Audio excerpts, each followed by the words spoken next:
to laugh is it's not a gift, man. It's a trust. It's a community ideal.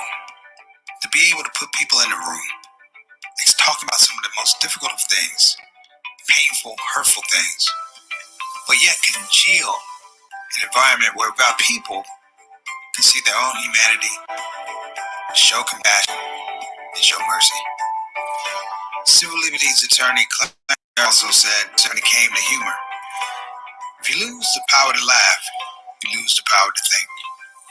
With that, I present the End of Racism Comedy Lecture Tour Virtual Edition.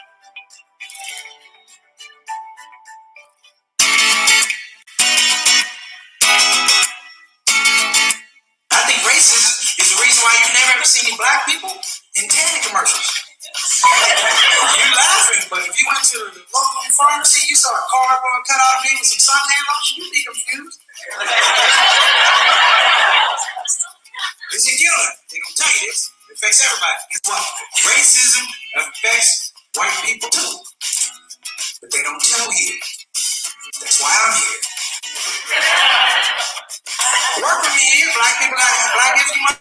I'm Muslim. Muslims have Ramadan. Latinos have Asian. What do my white brothers and sisters have? Nothing. You don't have a Caucasian Awareness Month or Black Appreciation Day or a Writing Day or a Montreal or South Day or Richard Month or OAMPO or Pale Clothes. Nothing. Put out your right hand. Extend 5 fingers. I call this, it's about language and freedom. I believe there's always 5 letters to let us know just how close we are. 5 letters. Think outside the box. Here we go. You can count on them. 5 letters. I believe we all exist. EXIST. Here on the earth, 5 letters by virtue of the fact we're all human nature remain. Therefore, it doesn't matter whether you're black 5 letters, white 5 letters, Asian 5 letters, or Latino, Latina, like the O, the A is spelled N-G, true. I'm Muslim, you know, I follow Islam, that's 5 letters. If you Christian, follow Jesus. If you Jewish, you need 4 or 5 letters too. The point is, as good as the sound is always going to be a hate. And it's 5 letters too. Because our power lies in our unity, U-N-I-T-Y. And a hater, you know how a hater is. Most of them are angry, some of them are upset, some of them pissed off right now because damn it, they can't S-P-E-R. Tell a hater, listen man, if you can't spell it out, do the math. If you take 3 things away from the 5, it gives you peace. And that peace is spelled P-E-A-C-E. I proudly present the End of Racism Comedy Lecture Tour Virtual Edition, coming to a college near you.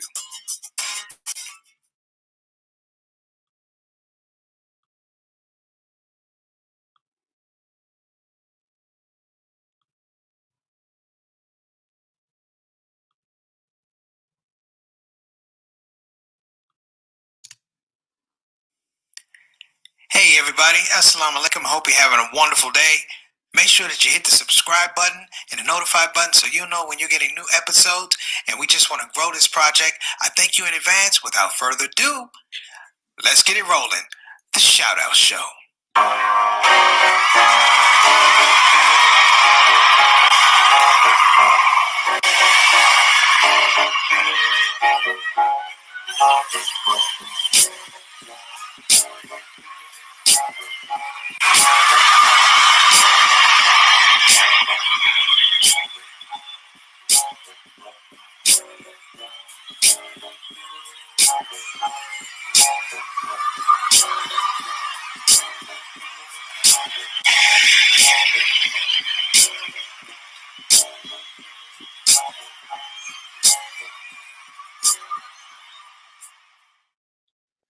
Assalamu alaikum rahmatullahi wa barakatuh, everybody. I'm Preacher Moss, host of the SOS, the ShOUT Show. Hope you're having a great day. Welcome to this edition of More Better Mondays. We got a lot of stars in the building. I felt like shouting out people earlier, so I shouted out my main sister Ree. I shouted out little brother JT. I shouted out Sultana. I shouted out Sister Krista Santiago. I'm shouting out my main man Altaf Rashid, all the way from Toronto. We got a live one today, brothers and sisters. I say a live one because I've actually done some research, and it's fun. I don't know if you do this. It's fun to formulate a concept or idea or hypothesis and play it out in your mind, all the different scenarios, and then find someone who's done the documentation, that's done the research, that gives you the hard data. And it's interesting. how you can match up your thoughts and common sense and logic with people who spent millions of dollars on hard logic and hard data. And I thought it was interesting because this topic is interesting. I'm actually writing a paper about this for my Islamic law class. And I found that I had to actually do this research because it has so much to do with a lot of things I've been involved with: social justice, social movements, things of that nature. And I think, I really care about this data. I really care about these ideas. We got Sister Sultana Ali who's chiming in. I know it's more better, sister. I'll tell you why I put more better. First of all, it was Mo Better Blues, one of my favorite movies of all time, Mo Better Blues. And Sister Sultana, when I lived in LA, on Monday nights at the Improv, all the African American comedians would come out to a comedy showcase called Mo Better Mondays. And Mo Better Mondays broke a lot of comedians. I remember seeing Chris Rock there, George Wallace, Mike Epps, Dave Chappelle. There's actually a sign-up, a comedy set list of all the comedians going up. Believe it or not, I have to find it. But it actually shows all the comedians going up on the lineup, and we're like this far. I think he was like closing, and I was like 2 people ahead of him. That's funny how the world works. I'm gonna give a shout out to my mom and my sister, Miss Eleanor. How y'all doing? They've been waiting to get their shout outs. I know, Mom. I'm putting yours up too. Miss Eleanor is waiting for her shout out. You see how people do you and your family, folks? But my idea was to change it up a little bit. I feel like I need to give all the people that come on the show early, I need to give you your shout outs. I know I talk about new people coming to the show, and new people will welcome you, but I got to go with the people that's been supporting for a while. No offense. So if you're coming to the show for the first time, Sister Ike is always coming all the way from Indonesia. So Sister Sultana, does that pass muster? Why I said it's Mo Better instead of More Better? And Mo Better is actually a blues term. A blues term that's tied to someone who really helped me in my career when I first started. I'm sorry, I'm digressing. The woman's name, she was a blues singer out of Chicago. Her name was Coco Taylor. She had a thing. Her tour was Coco Taylor's Blues Machine. And I was a 17-year-old kid, and I was just amazed by this woman. She had on the worst pair of polyester pants. It doesn't matter. When she opened her mouth, you saw that gold tooth right there, and she put her hand on her hip and started singing, I ain't on the picture, Wang Dang Doodle. That was the song, Wang Dang Doodle. I was mesmerized, and she gave me a shot, and a lot of information and wisdom that I use today as a young comedian about the business. So this little, there's a couple people getting some love. Mo Better Mondays, Mo Better Blues, and Coco Taylor. So thank you actually for reminding me, having me tell that story, Sister Tana, because you have to make sure that we get those stories out. Because if I don't get it out, you know what? It's not going to happen. So again, if you're coming on the show for the first time, we appreciate you. But here's the deal: click the subscribe button, click the like button. Let me say it again: click the subscribe button, click the like button, click the notification bell. Like button, subscribe button, notification bell. Why did I do that? I did that because our topic today is Islam and the dangers of social media. Islam and the dangers of social media. Now, people go, well, why is it just Muslims? It's not Muslims. It's not Muslims. I put Islam there for a while. I put it for a particular reason. And the reason I put it there was not to make this Muslim specific. It has to do about the perception of Islam and the dangers of social media. Because the perception of Islam is 2 ways, brothers and sisters. What people think about Muslims and what Muslims think about those who are non-Muslim. Now, I've been on both sides of the fence here, but I thought it was important because how people present Islam is really, really interesting. And it's its own fascinating structure. But in this relationship with social media, I really, really wanted to check this out. Now, the story goes pretty simply. One of my professors sent me some information about Elvis Presley and Elvis Presley's relationship with the African American community. Elvis has been polarizing, but when watching this special, a lot of old blues people, R&B people, Al Green, Al Green, B.B. King, Rufus Thomas, they loved Elvis. Sammy Davis Jr., they loved Elvis and what he meant for black people and black music. There's some people, even Chuck D, even though he did, Elvis was here the most, but he never meant me the straight out racist. The sucker was simple and plain. Okay. Even he said in this interview that, Elvis did introduce black music with a lot of people, particularly white America, didn't care for it at all. And I wasn't fully aware of the vitriol he got from the white community. That aside, at the end of it, there came on this video of podcaster Joe Rogan. And he was interested in interviewing this guy named something Harris. And he had this special on Netflix. I'm going to suggest if you have Netflix, go see it. If you don't have Netflix, bootleg it, try and figure out a way to see it. There's a movie out called Social Dilemma. That's the name of it. It's on Netflix. Satana, can you check that? The Social Dilemma on Netflix. But this talks about this Google executive who went to school at Harvard, studied and got his degree or master's in this concept called business persuasion. Business persuasion has a lot to do with understanding how we psychologically manipulate you so that we get or we curry business advantage in your life and your decisions. Now people go, okay, that's been going on for years. Marketing, advertising, yeah, but this is different. This is different because the idea of manipulation is tied into algorithms, which we don't control. They're talking about artificial intelligence, brothers and sisters. And this artificial intelligence, I figured out the damage of it. You can put something in a machine right here. You can put a bunch of data in a machine right here, but on the other side of it, you can't control the data that's coming out. You can only look at it. You can put the data in here, but the result, the matriculation of all this information gives you new data. And that new data tells you, this is what you're doing. I went to military school. JT could probably rock with me on this one, JT. Military exercises were largely built upon simulation, modern model simulations. If you ever want to know why they never really had a nuclear war per se, because the simulations basically said it doesn't matter who starts or who launches the first missile, everybody's going to be destroyed. So the culture moved to deterrence, SALT talks, all that type of stuff. But in this idea of Islam, it was interesting because you guys remember a couple shows back, and I talked about I gave seven reasons, if you will. Talk about the truth, why the truth matters.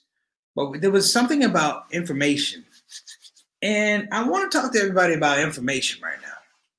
Let me start with giving you a confession, if you will. Let me give you a confession. This confession is pretty simple. As a comedian, when you come to a comedy show, you have essentially paid your ticket and you acquiesce to the fact that you want to laugh. Acquiescing to the fact that you want to laugh means that you want to be entertained. However, as a person in the seat in the audience, you cannot figure out the delivery model for the entertainment that's going to make you laugh. You can hope with, well-known comedians, their style, so they can make you laugh, so you show up. But for those that are less well-known, they don't have as much notoriety, if you will, the comedian's tools are that we are able to do whatever we want to do to elicit something from you. It's not the laugh, brothers and sisters. It's not the chuckle. We want to elicit psychological control to form an experience whereby you will promote us. You will work in our best interest. You will buy our CDs. You will buy our hoodies. You will buy our t-shirts. You will buy our tickets. We're looking for that thing. Now, old school was back in the day that meant you had to tour, which means if I came to your city and you saw me once, I probably have to come back another 7, 8, 9, 10 times to get the kind of fellowship, if you will, fan base in that city. That's what you had to do. You had to go around to these places and Perform 7, 8, 9, 10, 12 times. Kill it every time so that people go, oh, I see. Oh, he's back. We're going to come back. Okay, thank you, Sultana. The Social Dilemma on Netflix, everybody. I want everybody to check that out. Now, this is me being honest with you, saying what the comedian does. But what are the parameters? Oh, Sister Rabina is here. Assalamu alaikum, Sister Rabina, all the way from the UK. But what are the parameters of the comedian? The parameters of the comedian is, I might lie. The parameters of the comedian, I might disrespect you in a story. Parameters of the comedian, I might disrespect myself. I may put on a flower and squirt water out of it, or I may give you a long, engaged narrative. But all the tools are open to give that one idea that you think is laughter, but it's much more. It's notoriety, it's position, it is leverage position, it is leverage in a financial discussion. All these things matter. These things matter. But what we didn't have coming up, brothers and sisters, is we didn't have social media. If you want to know about Allah Made Me Funny, not that you want to, it started at the end, or at the very, very early beginning of course, social media. There was no social media. There were no apps. You had iPhones, but they weren't what they had here. I was still faxing out stuff, calling people, getting a fax number, and faxing a physical flyer to their location. All we had was the internet. We had, you can do an attachment, and you had these long listservs. So you would send something out on somebody's listserv that had, 3,000 emails and hope that you got a percentage of those to come out. In the emails, you did not have the opportunity, let's say, you didn't have the opportunity to psychologically indulge them, to manipulate them to come out to your show, to manipulate them to, of course, support your project. We didn't have that. It was very organic. Now, though, and I want you to watch again, The Social Dilemma. Now, though, you have the introduction of algorithms. There's a woman in the movie, I think her name is Kathy O'Neill. She wrote a book called Weapons of Math Destruction. And in this book, she framed how math, algorithms have shaped society. They have shaped society. One thing I'm proud of with the ShOUT show, and I'm going to say this to everybody here listening. One of the things I'm proud of about the ShOUT show is I ask your permission. I ask your permission. I say, if you don't mind, because I want to be respectful of the fact that A, you made a decision, one, to come on the show, and B, be a part of it. But I say, and I have to I even have to look at this when I'm asking you to subscribe to this platform. In my heart, I'm worried now, because when you click that subscribe button, when you click that notification button or the like button, you trigger algorithms that take our information, and we don't know what happens with that information. Thus, I'm even looking at this like maybe I'm contributing to something negative or even demonic, because I don't have a clear understanding what it means on the other side. The idea of Netflix, and here we're talking about Netflix. To get the information I needed for the show, I had to go on Netflix. To go on Netflix allows them, I have permitted them to go through all my personal information. Everybody knows when you go on Netflix, all the algorithms tell you, hey, you watch this show, you might like this show, or hey, you haven't finished this show, but when you finish it, it's another one. All of these things are amazing, and we're not talking about them. In the show, they showed me the guy who came up with the like button, and the creator of the like button. He's a white guy. The creator of the like button. He's been paid millions and gazillions of dollars for coming up with this. Like it, don't like it. How many of us been doing like it, don't like it for our whole life? This guy is now the creator of it because he patented it in this device that we call the internet, that we call Instagram, that we call Google, that we call Facebook. And this, brothers and sisters, brings me to my point. It is dangerous. Because in the tradition of Islam, the tradition of Quran and Sunnah, what I liked was that there was a checks and balances. A hadith or a saying of the Prophet had to be cross-referenced here and there. Now, of course, we're talking about classical times. You know, components of the Quran remain the same. You may have different interpretations, but at least the literal presentation remains the same. You can't change the Quran. You can cite a hadith, but it's levels to it. Is it a strong hadith? Is it a weak hadith? Who said it? So and so, and it's witness. It's a collection, and there's a process. Now we have a process now that threatens that same process. One of the things that's happened, Sister Rabina's correct, whatever you discuss or the personal opinions, i.e. words, will trigger algorithms. That's it. That's it. 100%, Sister Rabina. It's dangerous now because I want to say in a very, very meaningful way, in a loving way, that unintended, in most cases, we are co-conspirators. We're co-conspirators. We look at social media as being harmful and a fun thing, and it's a lot of good things about social media. But when you pull the sheet back, there's a lot of scary stuff there. That social media can be addictive. Let me say it again. Social media can be addictive. And they're just talking about social media, which is an outgrowth of the internet. But it's leading to so many things. Issues of young girls, preteens having issues about their image, teenage girls having issues about their image, and how people attack those images. And how do they attack them? Not with good information, not with clarity and compassion and mercy. They attack them with products. There's two white guys, a father and a son, talking about erectile dysfunction with smiles. My point is, the hell are you smiling for?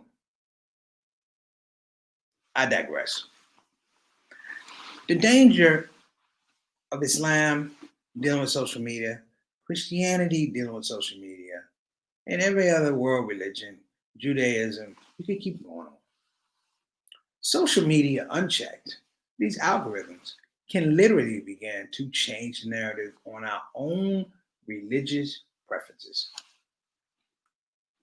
Someone just said, and this is true. This is real. This is real TV, folks. Last week, Muslim Pro, a damn app rumored to sell data to the military. They denied it. Well, here's the deal. If the military bought the information, there's a good chance they might have even known. Because their algorithms work with their algorithms. And I talk about this whole scope. Oh yeah, there you go. This is why we memorize the Quran. Yeah, that's true.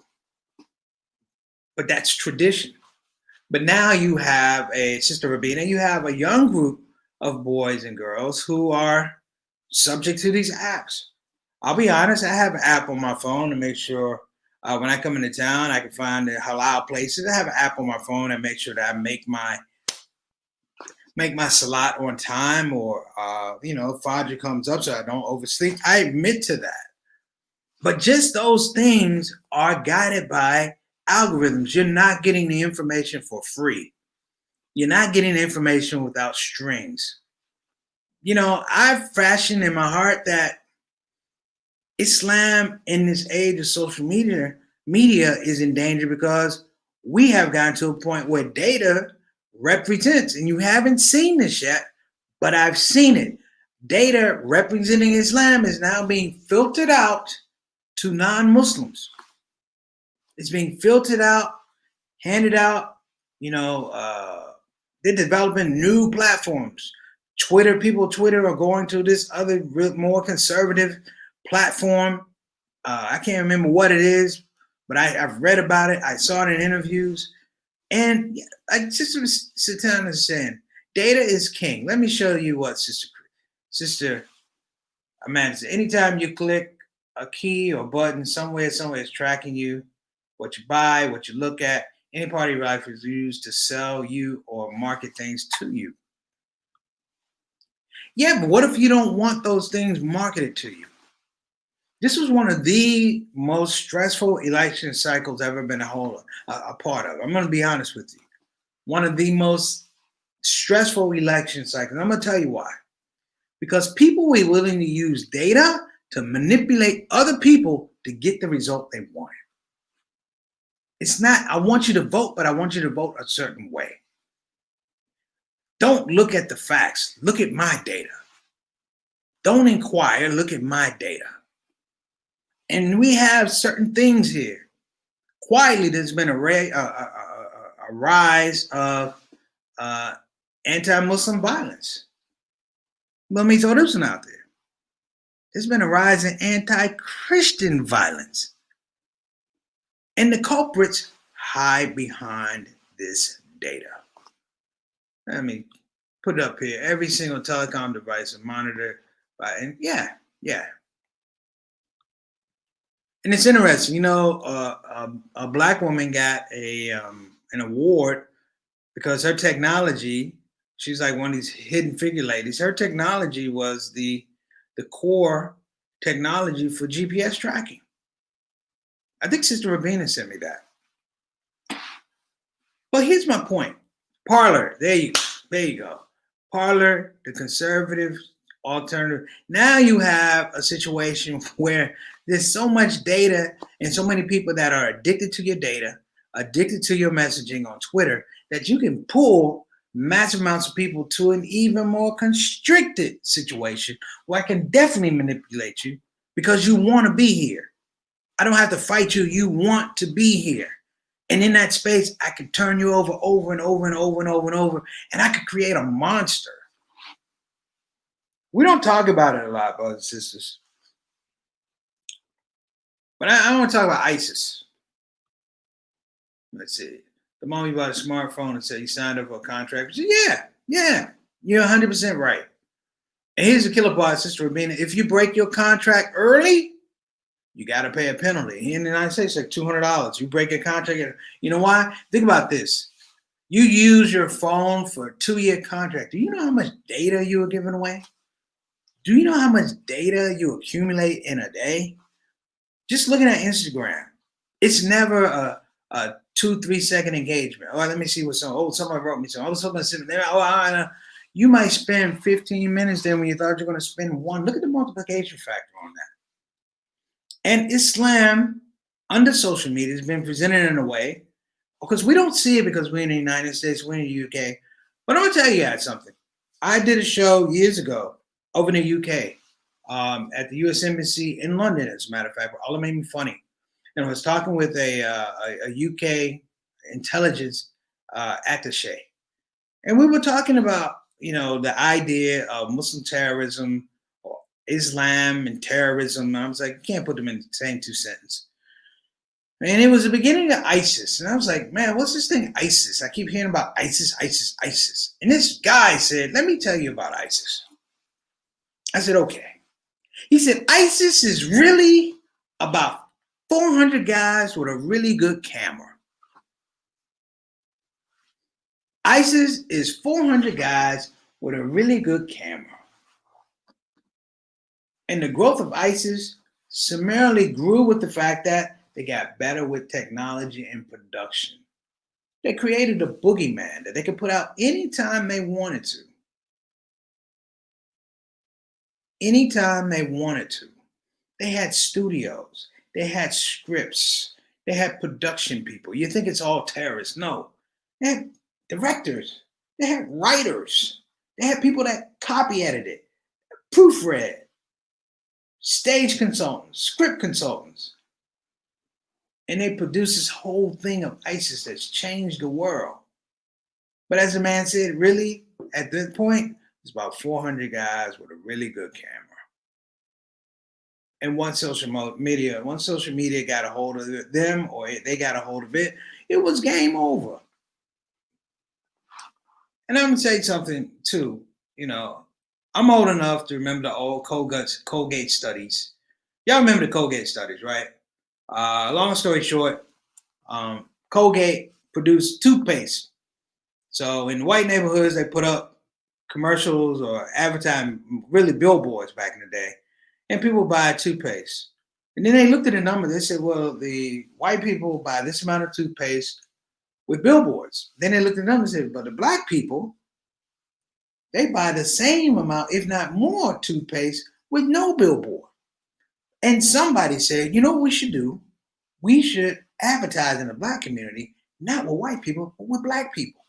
And they put billboards around black communities all over the United States with black people using toothpaste. And the numbers shot through the roof. They shot through the roof. So what do you think? Because that's marketing and but that's marketing whereby we have a choice. The difference these days is that people decide on what your psychological engagement is going to be with all of this distraction, which they call data. Let me put these two up right here. That's right. Wag the Dog with Robert De Niro created an entire scenario of war to divert what the president did. Yeah. And it's not a falsehood, brothers and sisters. It is not. It goes on right in front of our faces right now. ISIS is a creation and collaboration between CIA, IDF. Why wouldn't it be? Why wouldn't it be? These people learn from the best. J. Edgar Hoover, he put together a campaign against Martin Luther King, and every black liberation movement person, from just going back, you can figure out how far you want to go back. They labeled black movements as dangerous, not just for black people, but for the world, because that represented free thought, critical thinking, away from this machine. And now here we are. Are we willingly making ourselves slaves of social media? My good sister, my dear sister, May Ali, has decided to withdraw from social media. She said, I'm not doing Twitter, I'm not doing Facebook, I'm not doing IG. And the whole thing, I have so much work to do and these are just distractions. I just emailed her today. And I told her, you know what? It may be a situation I may have to do that. If you guys have noticed, I haven't put up a video on Instagram in quite a long time. When I say put up a video, like, I would announce, hey, today on the Shout Out Show. And I'm going to tell you why. Because I felt like when you put all those hashtags in there, I was inviting people to have their lives mined and manipulated by social media, by the Facebooks, by the Googles, by the Instagram. They're all tied in, brothers and sisters. They're in the same boat. The idea, the person in this documentary, if you will, actually, basically, he worked for Google. He basically came up with Google, like, we have a problem. We're creating an addictive apparatus. How do we get people unaddicted? And that's been his charge. But he tells you, I went to school to do this. He tells you, I went to Stanford to learn business persuasion. Hear this word, business persuasion, to figure out how you're going to give me your time. So let me throw this out. Since I did not get to read the issue, but I will. CIA created gangster rap. There's another bottom to that I have to tell you too, from an actual rapper, Melly Mel. Inshallah, we'll have him on the show. But a shout out too, in going in this the social media dilemma, the social dilemma. I've reached out to entrepreneur, serial startup entrepreneur, Shahid Amatullah, who hopefully will be on the show this Saturday. We'll see.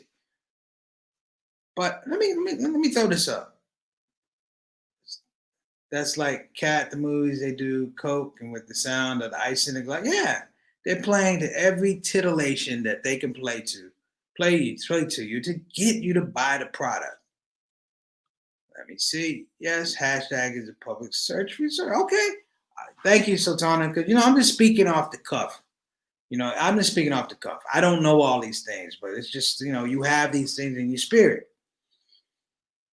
Is social media antithetical to Islam, Christianity, the African griot, if you will, in that we feel like we can, are we unleashing something?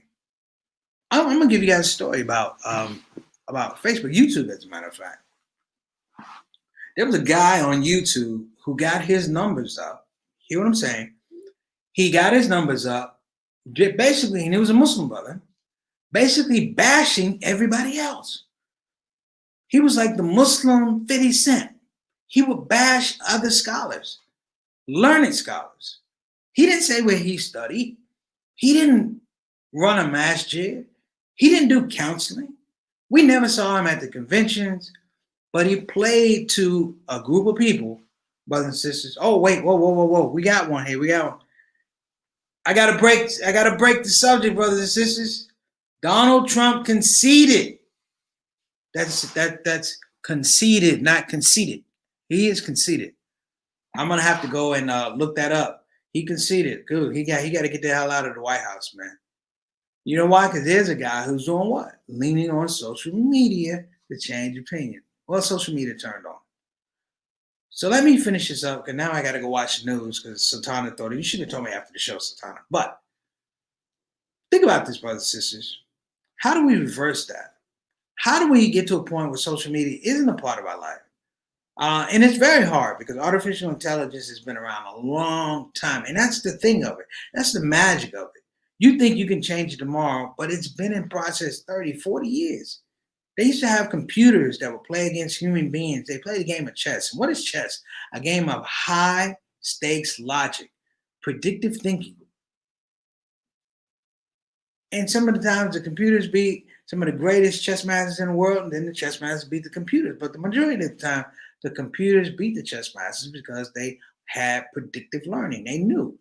On our phone, isn't it annoying when you're texting on your phone, you misspell somebody, the phone will correct it for you? That's autocorrect. Some people think, oh, that's nice. It's not nice.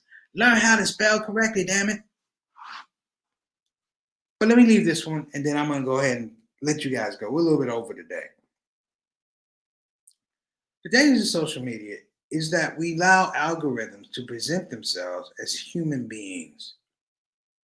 The idea of likes, the idea of views, the idea of likes, views, things like that. You have TikTok now that now process that stuff at lightning speed. It's faster. They can change it just like that. It doesn't even have to process through an algorithm. They have algorithms in the algorithm to make sure that it's happening.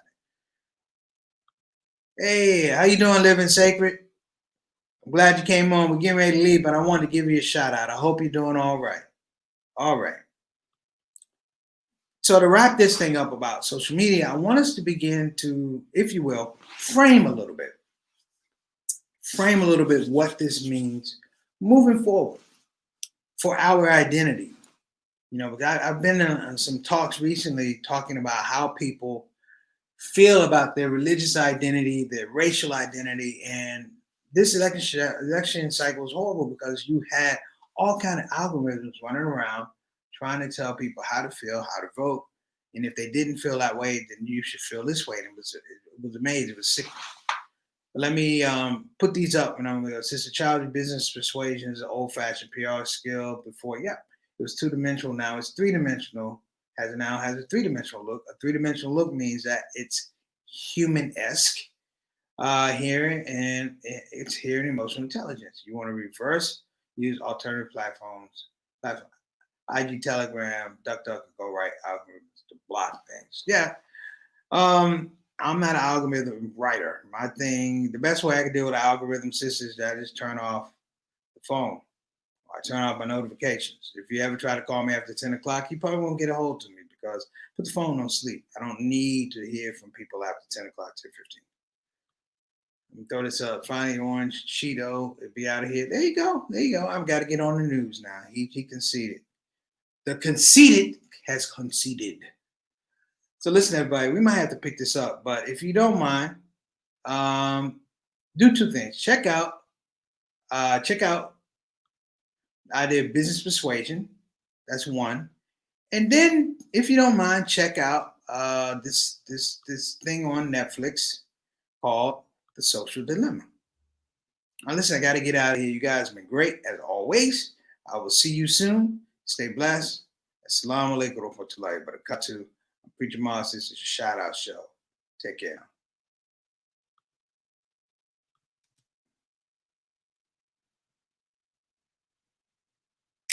Hey everybody, this is your brother Preacher Moss. Listen, I hope that you enjoyed your shout out show experience. We'll be back with the next show, the next shout out show. Simple ask before you go, please help your brother out. Click that subscribe button, click that notify button, and I'll see you again on this side of the microphone.